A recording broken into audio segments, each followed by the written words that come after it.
Right, you beautiful New Zealanders, let's crack into this today. This is Chris Luxon, our activist Prime Minister. In today's video, I'm going to discuss how Chris Luxon and his government are fueling funding apartheid, racism and separatism. Well, how so? Well, they gave Maori special funding in the budget. Why is this wrong? The treaty only promised 4 things to Maori and 4 things only. So what they're doing is not in the treaty. 1, the treaty promised to establish a democratic government in New Zealand. That's in the preamble. Number 2, the treaty promised to protect Maori and the ownership of their land, dwellings and property, Article 2. To purchase land from Maori, Article 2. And number 4, to grant Maori British citizenship, Article 3. That is all. Nothing more, nothing less. So how is national funding apartheid, racism and separatism? Maori are simply getting funding because of their race, colour of their skin, their ethnicity. This is apartheid, and it's definitely not mandated by the treaty. Governments since 1840 have been called and mandated to jealously protect democracy, not trash it. We've got so used to apartheid, racism and separatism that we now hardly even notice it. The very existence of the Maori Party is not mandated in the treaty, and nor is any Maori government department. Why?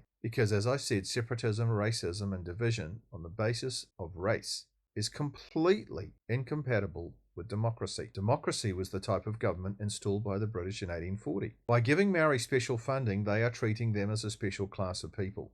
There are 160 cultures in this country, and in a democracy, we are to be all treated the same. So in giving Maori special funding, the national government is breaching the treaty by departing from democracy. Do you know what? When the treaty came in 1840, it levelled Maori society. Maori society used to have chiefs and everybody else, and then suddenly everybody was equal. Everybody was levelled in this country. Sure, some groups of New Zealanders deserve and should get special funding, like the IHC, invalids and people who genuinely can't look after themselves. People who are going through a crisis and they need a hand up. No problem.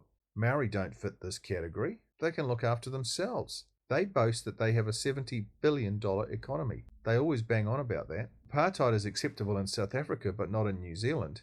I mean, you remember the riots and the protests that were in the 70s and 80s against apartheid? Now we're the biggest proponents of it. If our government was truly faithful to the 1840 treaty, it would be guarding democracy. The national government has not done this. On the contrary, it's literally fueling apartheid, racism and separatism. With that in mind, let's dive into today's video. Not give too much to this Pākehā government with their Pākehā budget for their Pākehā economy. They're running a big campaign calling on their supporters to protest across the country.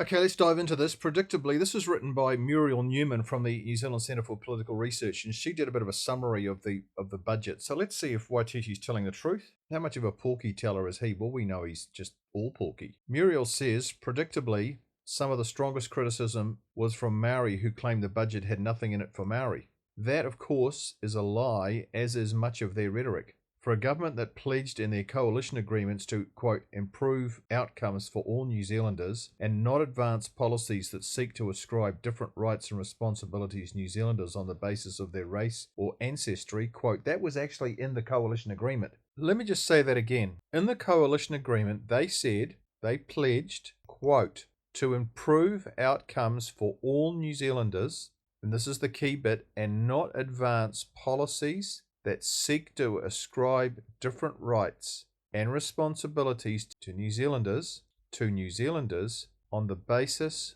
of their race or ancestry. Can you believe this? Obviously, the key word in that agreement from the coalition agreement is the word advance. So what does that mean? It means to move forwards in a purposeful way. This is coming from the dictionary. Or it means to make or cause to make progress. So, in allocating money to Maori in the budget, question is, did the National Party cause the Maori cause to make progress? Did the National Party move the Maori cause forward in a purposeful way in giving that money? And if they did, and it was based on race and ancestry, then they have breached or broken the coalition agreement.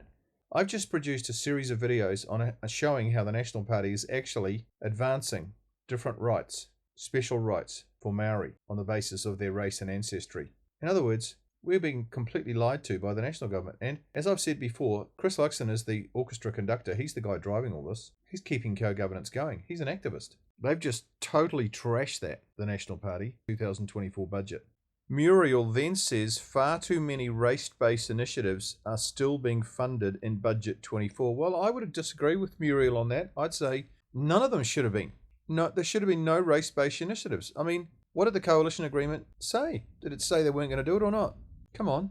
Did Chris Luxon break a promise or not? Is the National Party shattering the agreement? No problem. Is that true or not? Yes or no? For example, the coalition has given Te Matatini, which receives $34 million over 2 years from Labour's 2023 budget for a regional kapahaka program. Can you believe it? A dance festival. $34 million over 2 years. What I want you to notice here is just this little ending to the sentence that says a further $48.7 million over 3 years from 2025.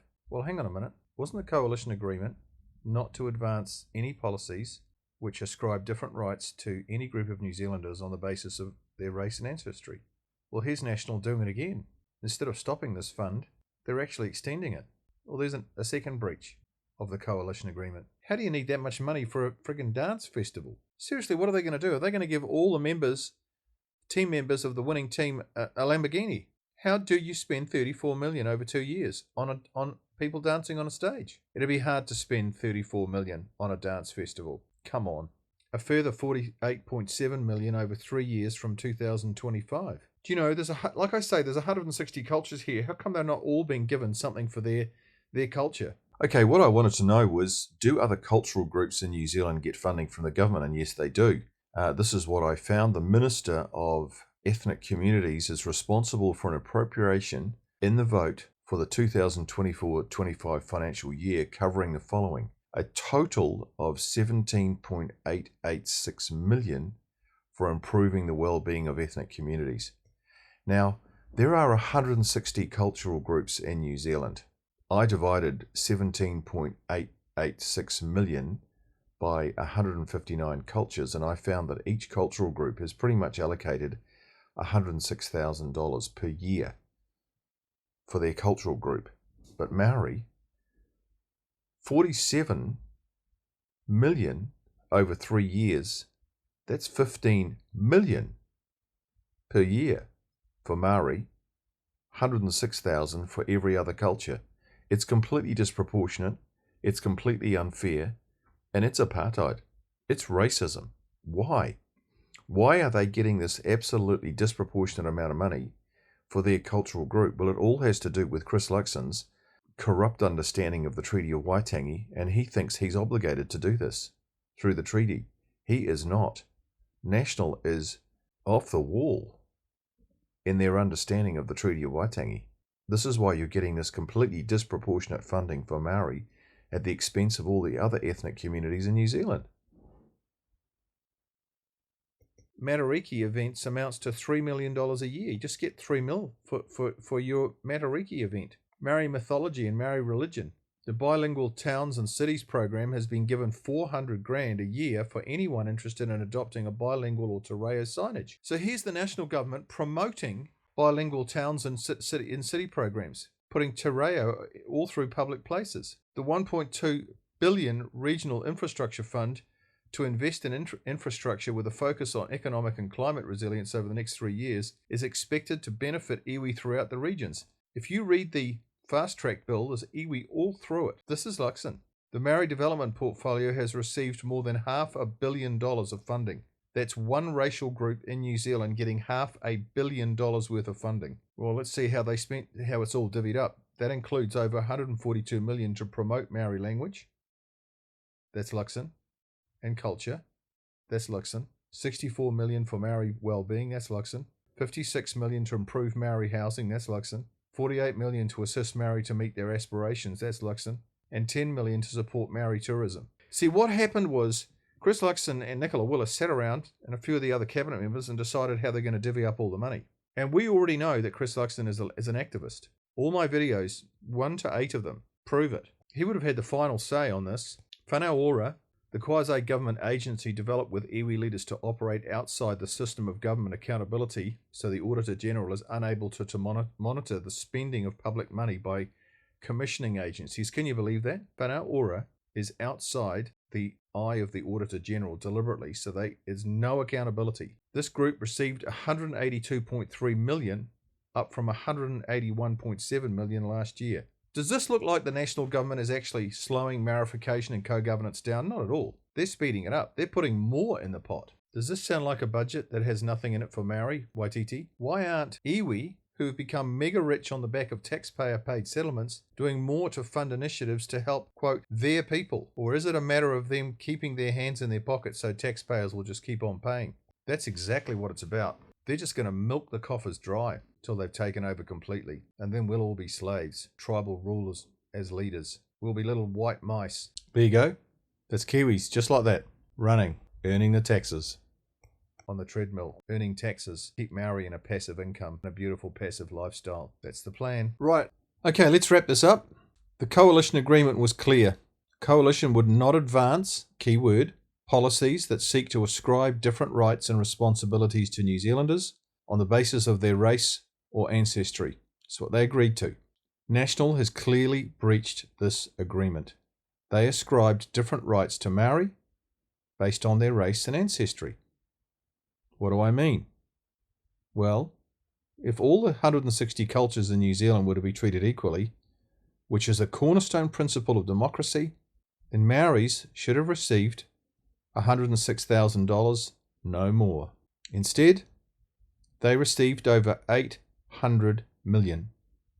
Now I worked that out. That's 7,547 times more than all the other cultures in our country, including the Asians, who are a larger population block in New Zealand than Maori. Because the government could weasel out of this by saying, oh, well, you know, Maori are a big block of people and we had to give them more. Well, Asians are a bigger block than Maori and they didn't get anything. Maori had no right to be given 7,547 times more funding. National gave them that right. All those hundreds of millions of dollars given to Maori in the last budget were also not mandated in the treaty. Now, this is the key point, because all of this, the root of it all, is the treaty. Of course, activists will argue that all this money given to Maori is mandated in the treaty. So how on earth do they justify this? They justify it solely and completely on a corrupt, twisted, and fraudulent understanding of the treaty. There is only one reason Maori activists and the media want to stop David Seymour's Treaty Principles Bill. And what is that reason? David is wanting to take the country back to the original meaning and intent of the treaty. He wants to restore the truth. Still there. Okay, let's talk about some of them. ACT wants to rewrite the Treaty Principles Bill. Absolute nonsense. The principles, as established by judges, politicians, lawyers, etc., are basically partnership, participation and protection. Now, David Seymour, the ACT leader, says he wants to give the public a say. What is wrong with that in your view? Yeah, well, he can... Look, the document is about a partnership. The treaty is about partnerships, all right? Maori and the Crown. Simple as that. You can't give the same rights to an immigrant to this country that has been long entrenched, not only in law but in our history since 1840. So while Seymour tries to... Let's unpack that for a second. Sure. Sorry, because you drifted off, but what I heard was you can't give the same rights to an immigrant to New Zealand as opposed to someone who's indigenous to New Zealand. Is that what you're saying? No, because what Seymour was saying is that actually every other New Zealander has the same rights as Maori. Yes, that's a nonsense. Yeah, you know, here and now. What he's trying to do is to manipulate a historic agreement so that actually it's shared on the same basis as that which was promised to Māori. So what would be the impact if he was successful? He probably won't be because National said he's not going to support it. Yeah. But what would the impact be, do you think, if this did go to a referendum? I think that you will see action in this country, protest in this country, opposition in this country, never seen in the history of this country before. And I think that there are those of us who will not be, that we will not sit still and remain idle. That when you got this sort of nonsense.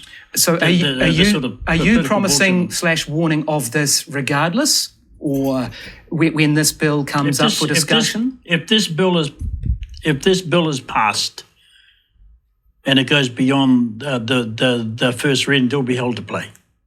Simple as that.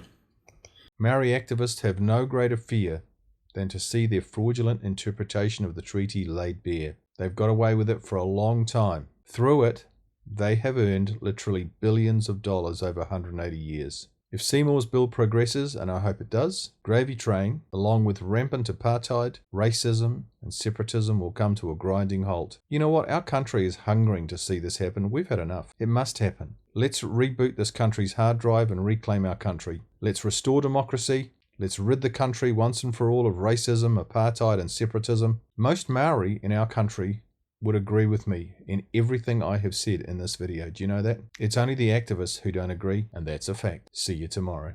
Please share this video with everyone everywhere. The mainstream media should be reporting on the issues I am raising in these videos, but they're not. Why aren't they? Well, they're corrupt. Why are they corrupt? They are collaborating with Maori activists. There's no doubt about that. In the final analysis, the people of New Zealand, that's us, have ultimate power, not the politicians. Did you know that? The people can kick out the people in power and they can put them into power. How are we going to do that? Well, awareness is the key to change. If enough people in New Zealand become aware of the issues I am raising, we can save this beautiful country. So share these videos everywhere so that come the next election, we can vote the right people in and kick out the people who are destroying New Zealand.